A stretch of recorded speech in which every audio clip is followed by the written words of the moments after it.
Првите 2 месеца беа претешки. Не излегувавме од дома, како да бевме во војна.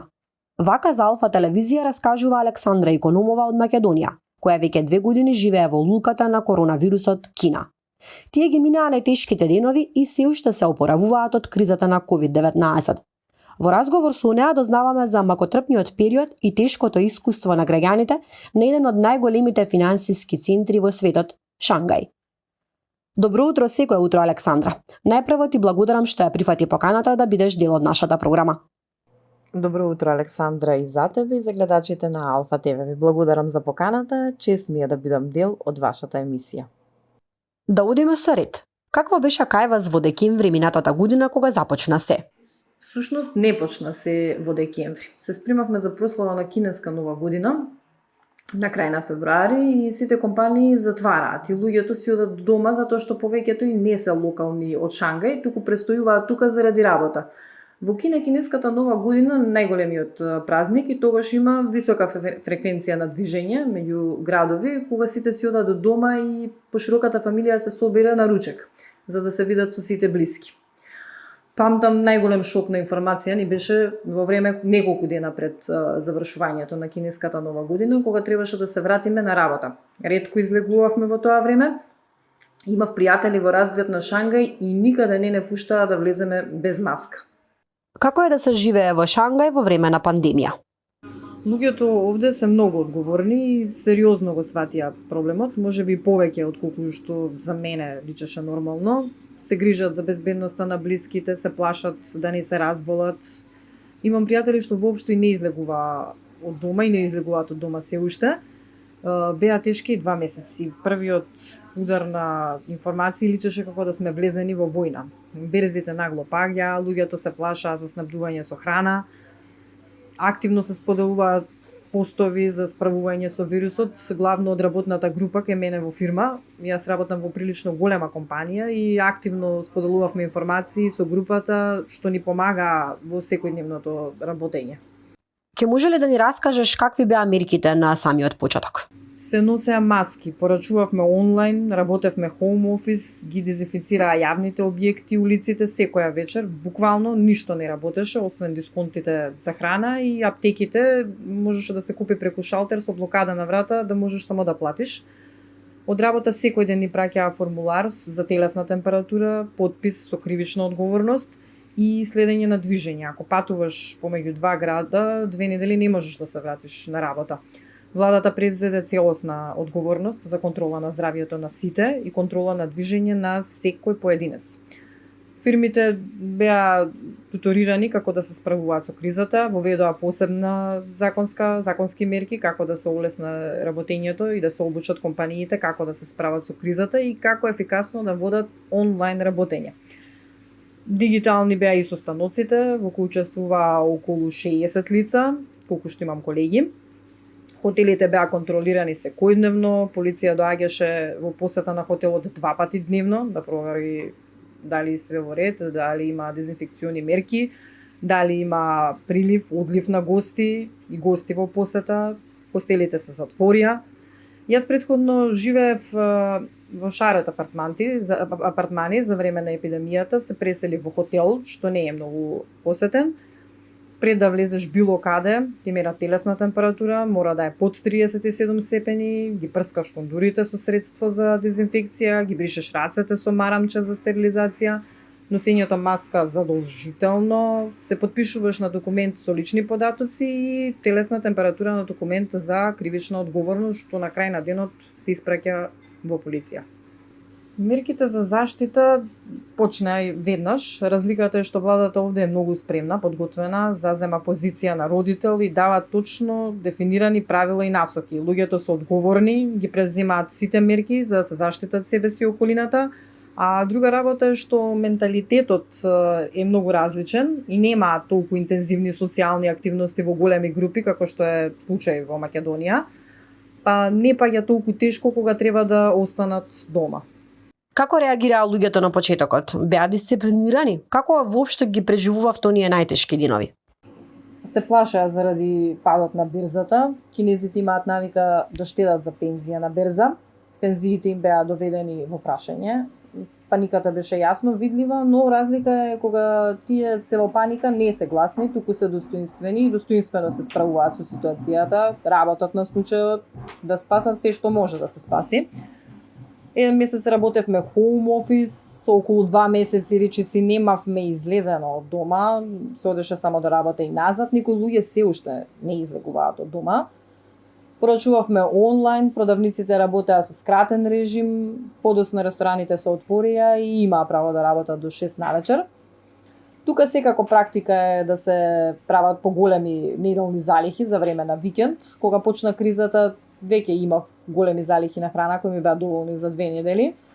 Онлайн беа објавувани страни каде што е безбедно да се порачува храна на сајтовите за поддршка на странски државјани, како на пример Ask Shanghai, да редовно објавуваа свежи содржини кои што се поврзани со вирусот, препораки за исхрана, онлайн работа, патувања, нови мерки на влада и слично. Ништо, значи, не работеше освен маркетите за храна и некои аптеки. Во тоа време онлайн трговијата се разви во невидени размери, се отиде онлайн, гейминг индустрија, онлайн фитнес, блоговите станаа хит. Компаниите почнаа да се рекламираат преку блогери на TikTok и останати најпознати апликации за јавна забава во време кога сите беа дома пред телефонот. И Кина во ова време доживеа онлайн револуција и веќе ништо нема да биде исто како претходно. Компаниите почнаа да размислуваат за активен извоз и работење преку интернет. Цените на прехранбените производи во маркетите не се промениле, додава икономова. Александра, ние овде во Македонија на почетокот од самата криза кубуравме со недостатокот на средства за дезинфекција, а едва се наоѓаа и маски и ракавици по аптеките. Луѓето беа принудени сами да си прават средства за заштита. Како беше кај вас во тој поглед? И како е сега? Немаше доволно, но тие што немаа маски не излегуваа од дома. Тука има култура на носење маски. Некои од луѓето веќе имаа дома, даваа на роднините, голем дел поседуваат маски што се перат или стари залихи. Порачуваа онлайн, во аптеките немаше. Стана популарна изреката некој ако те сака сега, треба да ти најде маска и да те испрати до дома. Ракавици ретко се носи, научари исто, само постари луѓе кои што се многу исплашени. Обично научари носат лица со низок степен на образование или доктори. Компаниите се дезинфицираа по препораки од владата. Всушност, кинеската влада зема голема улога во справувањето со вирусот и ги води компаниите низ процесот како полесно да се справиме со ситуацијата на микролевел и на дневна база. Полицијата, војската, јавната администрација, обезбедување, портери, секретарки, менаџери, сите се тестирани и вклучени во процесот. Што пласираа медиумите тогаш? Што зборуваа луѓето? Имаше ли паника? Најпопуларна вест на нивните социјални медиуми беше мерки за справување со вирусот и бројки на заразани. Имаше апликации за следење во која населба, колку заболени има и на кое место со точки точно обележани. Беа загрижени за здравието на своите најблиски, за работните места, за заштедите што ги чуваат на берзата. Никој не знаеше кога ќе заврши епидемијата и какви ќе бидат последиците. Само истрено се работеше на случајот. Сите беа супер информирани, интегрирани, се плашеа нормално, за епидемија се работи. Во пикот на епидемијата, јавниот превоз во Шангај бил целосно затворен. Работеле само одредени линии и такси возила. Преку ноќ се менуваше бројката на заболени и жртвите на COVID-19. Како болниците се справуваа и се справуваат со непредвидливата ситуација?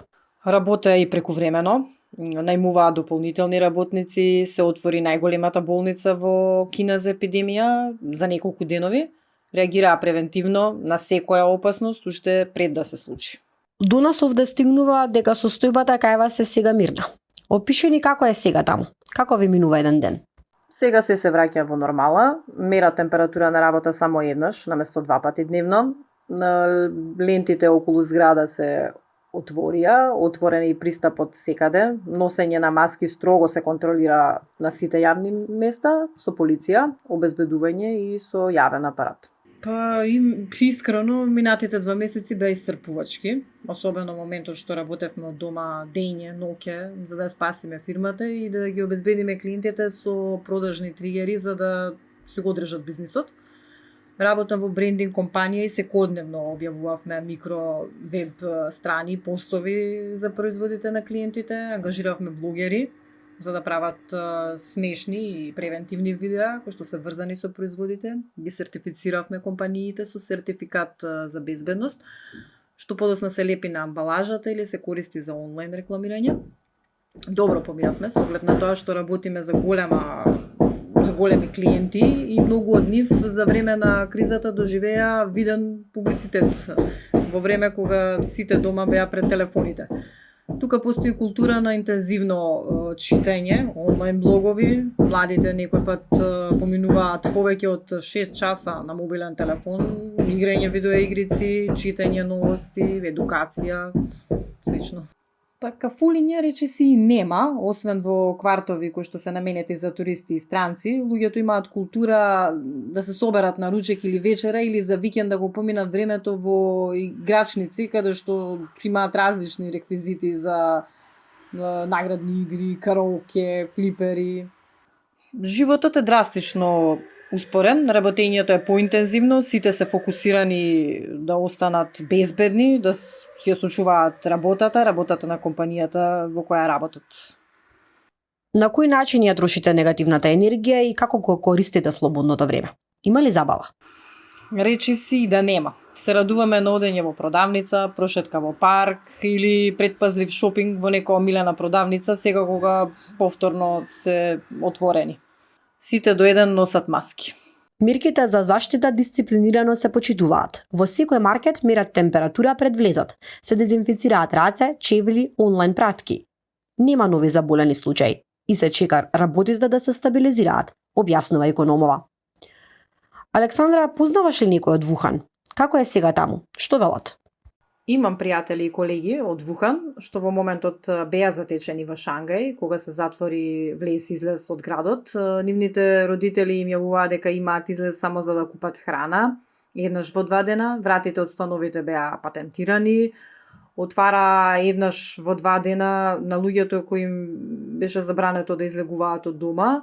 Имаше служби што можеш да ги повикаш за да ти донесат намирници. Многу сериозно постапија на проблемот и еве Вухан конечно се исчисти. Како ти се снаоѓаш во сето тоа? Помина ли најстрашното? Па помина се враќа во нормала, научивме многу лекции, како да се справиш со стресот, како да се снајдеш кога ништо не работи. Постоеше опасност да изгубам работата. Среќа компанијата каде што работам превзема повеќе активности, преживеа, менаџерите одлично одиграа, се справивме со ударот. Чувството беше како да живееш во воена состојба. Имав можност да се вратам дома во Македонија, но сепак избрав да останам кога беше најтешко. Мене искрено Скопје не ми понуди никаква иднина. Минатите 10 години активно работев на градење на кариера и фидбекот што го добивав дома во однос на паричен надоместок и третман на работното место воопшто не ми се допаѓа. Имаме супер способни млади луѓе, сертифицирани, креативни, што секојдневно работат на себе и поседуваме спремни тренинг центри. Сепак повратот од напорите што ги вложуваат и на работното место не е добар. Еве сега во Македонија вирусот излегува од контрола и сваќам дека донесов правилна одлука што останав тука. Се чувствува ли таму падот на економијата?